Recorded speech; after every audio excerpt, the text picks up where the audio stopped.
Hi, Kabisha. We're back again in this program. This is Top Secrets. Kapiling pa rin ang ating caller on the line na si Red, 29 from somewhere in the Philippines. Hi, Red! Hello, Miss Rocky. Red, may naisip ka na bang paraan para makausap mo itong friend mo na itinuturing ka na parang ghost, na parang may galit sa'yo, na nahihirapan ka, wala kang peace of mind? Anong palagay mong paraan ang pwede mong magawa para makausap siya? Actually, gusto kong siyang kausapin by the end of the month. Mhm. So sabi mo nag-initiate ka ng conversation sa kanya pero bigla na lang siyang umaalis dun sa lugar kung nasan man kayong dalawa. Kaya nga yun nga Pero ayaw mo siyang i-PM sa social media, sa messenger, kahit na parang pwede ba tayong mag-usap, ganun? Kasi napapansin ko na parang iniiwasan mo ko, gusto ko lang malaman kung may nagawa ba akong mali. Alam mo yun, kasi yung ibang tao, hindi nila parang gusto yung talagang harap-harapan eh. Medyo mahina sila pagdating sa confrontations. Yung iba, parang lumalakas ang loob sa social media para makapag-open sila. Yung ganun. Malay mo kung hindi man mag-work sa'yo, baka sa kanya, ganun yung paraan niya. Palagay mo? Sige nga, try ko nga yan. Oo, subukan mo Try ko nga lang. yan. Oo, kasi, Subukan ko. kasi alam mo yung mga chat na yan, 'di ba? Yung iba nga nadadali sa mga chat na yan eh. Nag-I love you lang sa chat, na full na agad eh. Oh, malay mo sa'yo, 'di ba? Cool. Sa chat mo na yan, o mag-apologize ka, pasensya ka na kung meron man ako nagawang mali, ganyan. Kasi ang maganda naman sa'yo, ikaw yung klase ng kaibigan na gagawin lahat para ma-save yung relationship, para ma-save yung friendship. Kumbaga para sa'yo, hindi basta-basta yung ilang taon na magkasama kayo sa isang bahay, 'di ba? Tapos nagka-jowa lang, biglang nawala ka na sa picture. Kumbaga, gusto mo naman na kahit papaano maayos yung relasyon mo sa lahat ng mga tao. Kaya nga. May iba ka pa bang kaibigan bukod dito sa girl na to? Marami akong kaibigan. Isang bahay talaga kami eh. Isang Mm. bahay kami eh. Isang bahay talaga kayo lahat. Hindi ka naman pinagtutulungan ng ibang mga friendship ninyo. Ah, yan ang hindi ko alam. Kasi nga kung nagsasabi ako sa kanila, sabihin mo sa kanya. So parang nag-open ka din sa mga ibang kasama nyo sa bahay. Oo. Tapos anong sabi nila sa inyo? Sa'yo? Kausapin mo. Ganyan sinasabi nila. Wala ba daw nakukwento si girl dun sa iba ninyong kasama sa bahay? Yun nga, hindi siya kasi pala kwento. Pero ikaw pala kwento ka. Oo, talaga pala kwento ako. Ay, hindi naman halata, kaya ka nga tumawag dito eh.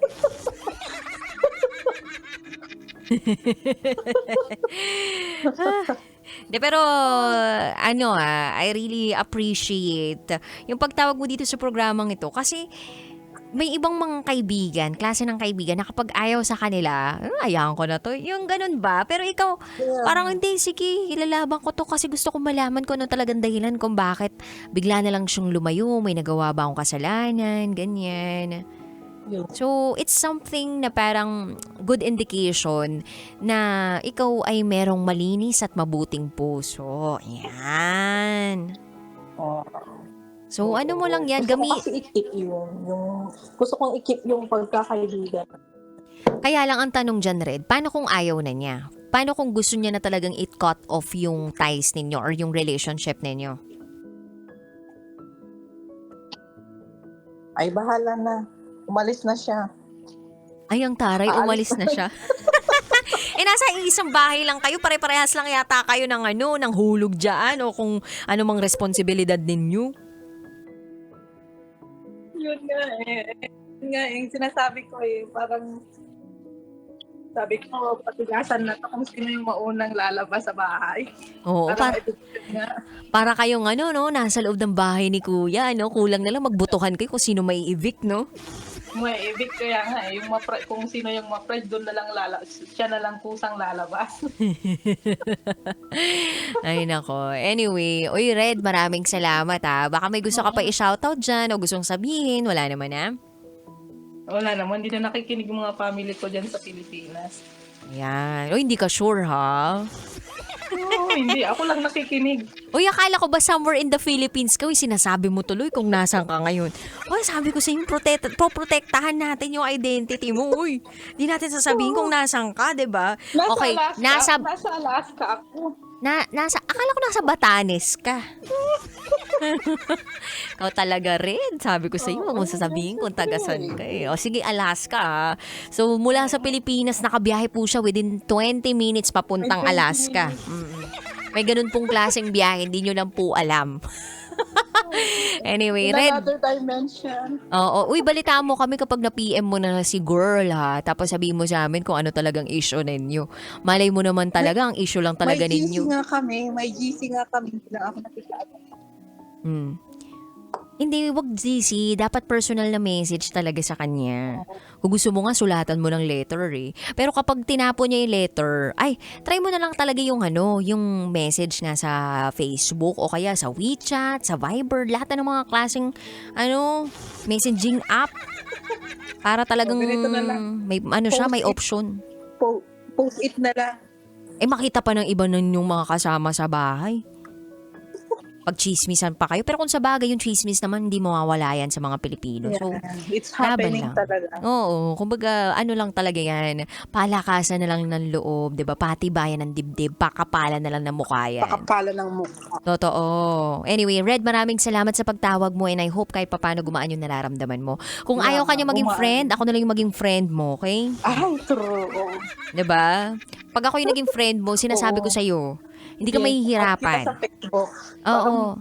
Hindi ka masyado mahihirapan pagdating sa iyong pagkikipag-usap. Pakikipag-usap ako sa iyo. Basta lagi tayo may tagay, ha? Oo, sige, tagay tayo. Through FaceTime. Ayan. Charot lang with the rot. Thank you so much, Red. Ingat lagi. Okay. Bye. Have a good night. Good Bye-bye. night. Bye. Ay. Meron na naman tayong isang kabisyo na nakapag-release ng kanyang bigat ng nararamdaman. Alam mo, may mga tao talaga na bigla ka na lang ika-cut off sa buhay nila. Hindi dahil sa may nagawa ka. It's not about you, but it's about them. So, if someone decided to cut you off doon sa personal life niya, then, do something about it. Try mo pa rin na bumalik yung friendship ninyo. Pero kung hindi na talaga kaya, then, ibigay mo yung respeto na yon sa taong yon at ibigay mo din yung respeto sa sarili mo. Ang mga friendship, hindi dapat pino-force. It is natural or naturally formed and cultivated. Anak, cultivated? Gusto ko lang gumamit ng ganun, parang halaman lang, 'di ba? Yung sa paglipas ng panahon, sumisibol siya, 'di ba? Nag-grow siya. Minsan may mapuputol na sanga pero babalik din. Alam mo 'yun? Kasi gano'n naman talaga ang mga relasyon eh. Kailangan dinidiligan, kailangan naaarawan, kailangan pinagdaraanan ng mga bagyo, unos, 'di ba? Para mapatibay kung ano man yung relasyon na meron kayo. And if hindi yun mag-survive dun sa mga unos na iyon sa buhay ninyo, then maybe that's the end of it. Masakit, mahirap tanggapin. Pero kapag alam mong ginawa mo lahat ng makakaya mo para ma-save yung relationship na yun at ginawa mo lahat sa abot ng iyong makakaya para mabuhay yung relasyon na iyon, yung friendship na yun, wala kang dapat pang hinayangan kapag namatay yung friendship na yun dahil ginawa mo ang lahat. At sabi nga nila, kapag nababawasan daw yung kaibigan mo, ibig sabihin tumatanda ka na. Kailangan marunong ka lang mamili ng kakaibiganin mo eh. Kasi hindi naman lahat ng mga parang nakakasama mo palagi. Ibig sabihin, kaibigan mo nang may natuturing eh. Alam mo yung respeto, tiwala, pagmamahal. Tsaka, yung tiwala. Yan. Dapat merong ganyan yung kaibigan mo. Dapat medyo mataas din yung standards mo sa pagpili ng kaibigan. Kasi, may kasabihan nga tayo na, tell me who your friends are and I tell you who you are. Your friend is also a reflection of you eh. And, napakahalaga na parehas kayo nagmamahalan ng kaibigan mo at parehas kayo nagre-respetuhan. Palagi mo, pagrespeto ba yung tawag dun sa hindi ka nalang biglang kinausap nang wala man lang dahilan? Palagi mo, respeto yung tawag sa kinausap mo, in-approach mo na, nag-initiate ka ng conversation, biglang umalis dun sa mismong lugar? Yeah, she's respecting herself. But is she respecting you as a person or as a friend?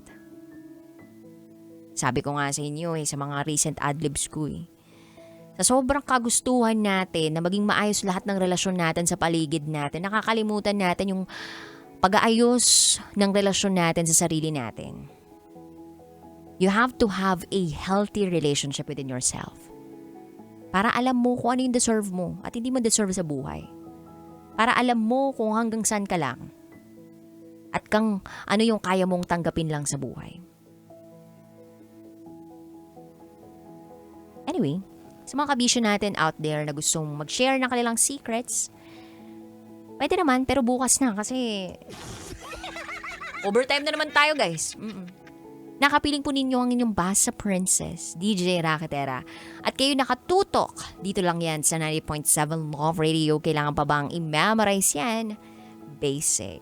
This is Top Secrets. Kailangan pa bang i-memorize yan? Love Radio. Basic!